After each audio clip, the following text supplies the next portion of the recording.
நான் ஏற்கனவே பேச வந்தது முதலமைச்சர் வந்து பதில் இல்ல ஒரே கேட்டுக்கு பதில் அவ்வளவுதான்.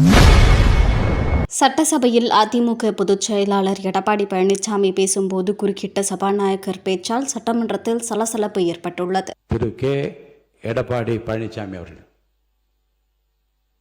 மாண்பு பேரவைத் தலைவர்களே, நான் ஏற்கனவே பேச வந்தது முதலமைச்சர் வந்து பதில் இல்ல ஒரே கேட்டுக்கு பதில் அவ்வளவுதான். அனைவருக்கும் சேர்ந்து பதில் சொல்லி இல்ல அதாவது குறுக்கீட்டுக்கு தான் பதில். இப்ப நீங்க பேசுங்க, உங்களுக்கு தேவைப்பட்டால் அதையும் பதில் சொல்லுங்க. 2 சிறப்பு கவன தீர்மானம் கொண்டு வந்திருக்கிறோம். ஒன்று காவிரி நதிநீர் பிரச்சனை சம்பந்தமாக ஒன்று, மற்றொன்று டெல்டா மாவட்டங்களில் குறுவை சாகுபடி செய்த விவசாயிகள் தண்ணீர் இன்றி பயிர்கள் காய்ந்து அதனால் விவசாயிகள் பாதிக்கப்பட்டிருக்கிறாங்க.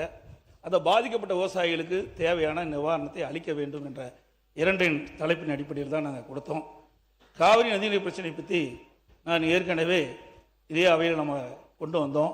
மேகதாது பிரச்சனை சொன்னோம்.